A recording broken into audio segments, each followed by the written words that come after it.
সৌদিতে ভিসা বিষয়ে জরুরি নম্বর চালু, বাহরাইনে বৈরী আবহাওয়া, থেমে নেই সাইলেন্ট হিরোরা, কুয়েতে শ্রমিকদের জন্য নতুন নিষেধাজ্ঞা, ওমানে ড্রোন হামলা, প্রবাসী শ্রমিক আহত, আর আমিরাতে ড্রোন ও মিসাইল প্রতিহত করল দেশটির এয়ার ডিফেন্স সিস্টেম। এসব খবর নিয়ে আজকের মধ্যপ্রাচ্যের নিউজ আপডেট।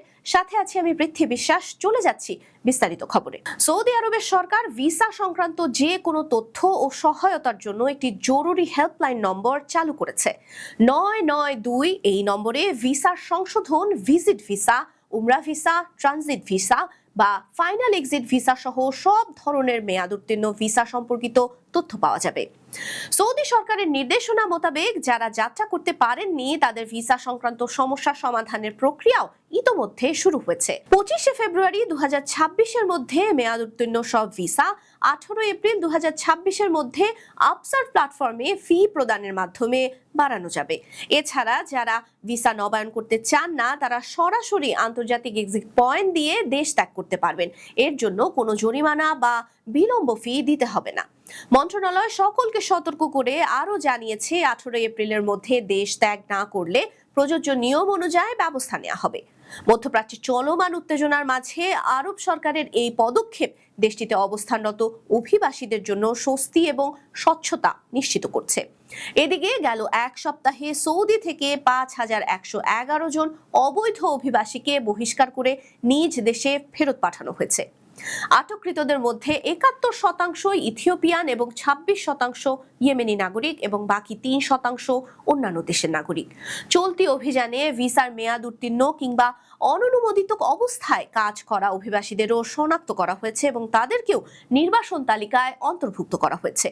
বাহরাইনে চ্যালেঞ্জিং সময়ে ফুড ডেলিভারি ড্রাইভারদের সাইলেন্ট হিরো হিসেবে আখ্যা দেওয়া হয়েছে। দেশটিতে ইরানি হামলার কারণে সৃষ্ট ভীতিকর পরিস্থিতির সাথে বৈরী আবহাওয়া বিরাজমান। প্রবল বৃষ্টিপাত আর ঝড়ো হাওয়ার কারণে বিপর্যস্ত জনজীবন, কিন্তু সব বাধা বিঘ্ন উপেক্ষা করে নিরলসভাবে কাজ করে যাচ্ছেন ফুড ডেলিভারি ড্রাইভাররা। গ্রাহকদের দ্বারে দ্বারে খাবার সহ সব প্রয়োজনীয় পণ্য পৌঁছে দিচ্ছেন তারা। মানামায় বেশ কিছু স্বনামধন্য ডেলিভারি প্রতিষ্ঠান যাদের অধীনে কাজ করা অধিকাংশ কর্মীরাই বাংলাদেশ সহ এশিয়ার নানান দেশের নাগরিক। ঝড়, রোদ, বৃষ্টি কোনো কিছুই তাদের থামাতে পারছে না। তারা দৌড়ে চলেন মানুষের কাছে খাবার, জরুরি প্যাকেজ এবং প্রয়োজনীয় জিনিস পৌঁছে দেবার জন্য। প্রতিদিনের ব্যস্ত সড়ক, গাড়ির ভিড় আর ঝুঁকিপূর্ণ পরিবেশে তাদের কাজ সহজ নয়, তবু তারা থেমে থাকেন না। বৃষ্টি ভেজা সড়ক পাড়ি দেওয়ার সময় প্যাকেজ হাতে নিয়ে ঝুঁকি নিয়েও বাইক চালিয়ে বেরিয়ে পড়েন। আর তাদের এই প্রচেষ্টাই বাহরাইনের শহরগুলোকে সচল রাখছে। বাহরাইনের নগরবাসী তাদের দেখেন না, কিন্তু এই সাইলেন্ট হিরোরা প্রতিদিন নিষ্ঠা দিয়ে তাদের দায়িত্ব পালন করে যাচ্ছেন। কুয়েতের সরকার খোলা আকাশের নিচে কাজ করা কর্মীদের জন্য সতর্কবার্তা জারি করেছে। দেশে চলমান বৈরী আবহাওয়ার কারণে বাইরে কাজ করা সাময়িকভাবে বন্ধ করার নির্দেশ দেওয়া হয়েছে, যাতে নির্মাণ শ্রমিক, ডেলিভারি কর্মী, রাস্তা শ্রমিক এবং অন্যান্য খোলা পরিবেশে কাজ করা মানুষদের নিরাপত্তা নিশ্চিত করা যায়। কর্তৃপক্ষ জানিয়েছে, শক্তিশালী বাতাস, ভারী বৃষ্টি ও আবহাওয়ার এই ভয়াবহ অবস্থায় বাহিরে কাজ করলে দুর্ঘটনার ঝুঁকি অনেকাংশে বেড়ে যায় এবং কর্মীরা মারাত্মক বিপদের সম্মুখীন হতে পারেন। নিরাপত্তা ঝুঁকি বিবেচনা করেই সাময়িকভাবে এই সিদ্ধান্ত নেওয়া হয়েছে। আবহাওয়া স্থিতিশীল হলে আবার কাজ শুরু করার পরামর্শ দেওয়া হয়েছে। সরকারের পক্ষ থেকে বলা হয়েছে, এই সিদ্ধান্তের মূল উদ্দেশ্য শ্রমিকদের নিরাপত্তার অগ্রাধিকার এবং কঠিন ও বৈরী সময়ে কর্মক্ষেত্রে কোনো জরুরি পরিস্থিতি সহজে এড়িয়ে যাওয়া। বন্দর, নির্মাণ সাইট এবং রাস্তায় কাজ করা সব প্রতিষ্ঠানকে এই নির্দেশ মেনে চলতে বলা হয়েছে, যাতে কর্মীরা ঝুঁকি থেকে নিরাপদ থাকতে পারেন এবং বড় ধরনের দুর্ঘটনা প্রতিরোধ করা যায়। ওমানের সালালা বন্দরে শনিবার 2টি ড্রোন হামলার ঘটনা ঘটেছে। ড্রোনের আঘাতে ক্রেনের কাছে থাকা একজন প্রবাসী শ্রমিকের আহত হবার খবর পাওয়া গেছে। প্রত্যক্ষ সূত্র থেকে জানা গেছে, জরুরি পরিষেবা দল দ্রুত ঘটনাস্থলে পৌঁছে আহত কর্মীকে চিকিৎসা প্রদান করেছে।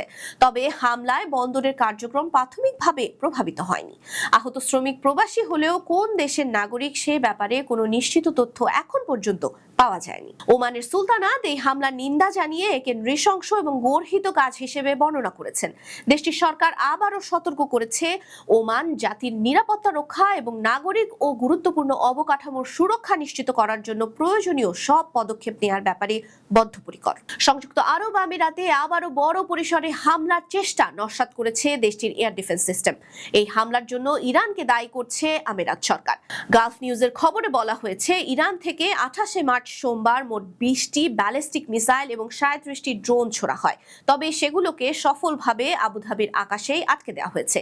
দেশটির প্রতিরক্ষা মন্ত্রণালয় জানিয়েছে, মিসাইল ও ড্রোনগুলো কোনো লক্ষ্যবস্তুর ক্ষতি করতে পারেনি এবং নাগরিকদের সর্বোচ্চ নিরাপত্তা নিশ্চিত করা হয়েছে। আমিরাতের প্রতিরক্ষা ব্যবস্থা এখন সর্বোচ্চ সতর্কতায় রয়েছে এবং পুরনো ও নতুন হুমকির মোকাবেলায় তারা প্রতিনিয়ত সতর্ক অবস্থানে রয়েছে। বিশ্লেষকরা বলছেন, যদিও বহু হামলা প্রতিরোধ করা হয়েছে, তবু সাধারণ মানুষের মধ্যে আতঙ্ক তৈরি হচ্ছে এবং পরিস্থিতি স্থিতিশীল রাখা একটি বড় চ্যালেঞ্জ হয়ে দাঁড়িয়েছে। কারণ এই আক্রমণগুলো পুরো অঞ্চলের নিরাপত্তা এবং স্থিতিশীলতার জন্য একটি বড় ভয়ের সংকেত।